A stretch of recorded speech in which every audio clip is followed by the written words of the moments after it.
My name's Phil Robinson and I'm a wheelchair basketball performance officer for Disability Sport Northern Ireland.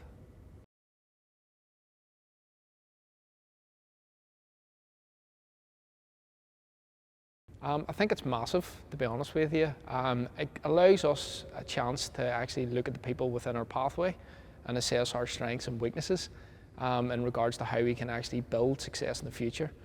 So it's a huge piece of work that will allow us to kind of move forward as a system and as a performance sport in order for future success within the sport of wheelchair basketball, and then I suppose from a disability sport perspective as well within Northern Ireland.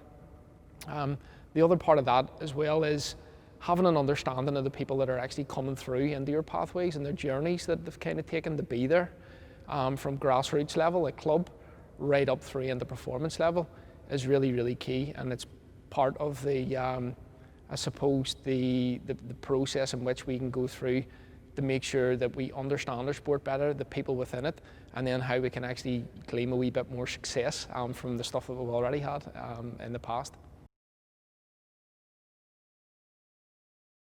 Yeah, I think change is good. I think it's something that people need to be aware of, is that you can't get stuck in the past and your kind of like your past, your successes in the past. I think you always need to be looking towards the future. And I think we do that quite well as an organisation from Disability Sport NI's point of view, and then as a sport from wheelchair basketball. We're always looking at new avenues and new ways to try and get a wee bit more information, and then can we be a bit more progressive in terms of our coaching and our player development. So I think, yeah, we've been doing that for a while. And I like change. Some people don't, but I like the change. I also like to understand why and the reasons why we may be changing. And then also having our mainstay, can we maintain what we're doing while implementing change? I think that's hugely important. Keep the eye on the prize and make sure that you're maintaining what you need to maintain. We've still got athletes within our system that are pushing for things like Paralympics, Commonwealth Games, and so on. And I think that what we need to do is be able to implement change maybe further down the pathway so that we can have a bigger impact at the top end of the pathway. That's probably how I would kind of put it across. And this piece of research that Sport Northern Ireland are doing and other pieces of research that we can be involved in will ultimately allow us to kind of gain that information in order to make better decisions in the future.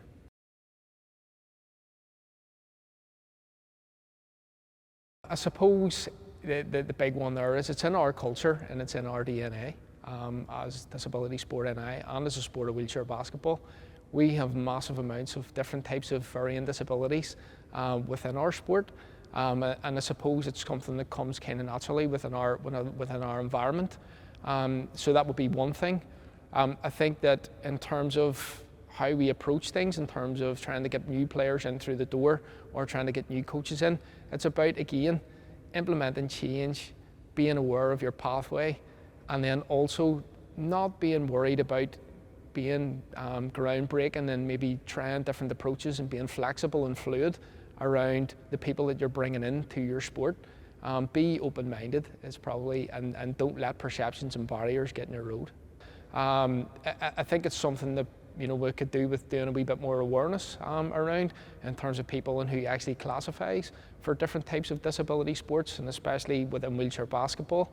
As I say, we have a varied amount of people with different types of disabilities, from somebody who may be a 1-point player, 1-point classification, who may have a real lack of mobility to a certain extent, and then we also have the 4.5 player at the very top end of that, where they may have full kind of mobility from a trunk perspective. So somebody with an ambulant disability, for example, can also classify for the sport. And I don't know whether that is something that's widely kind of known across Northern Ireland really, or Great Britain to a certain extent.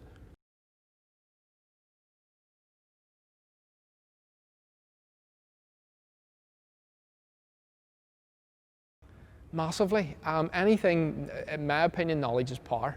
And I think that the more knowledge we have about the people who are either within our pathway currently now, or people who may sit outside that pathway, is hugely beneficial. And it'll allow us to build systems, talent ID processes, and as well as that, understand our pathway a little better in terms of what we need to provide for people to either engage within the sport, stay within the sport, or succeed within our sport.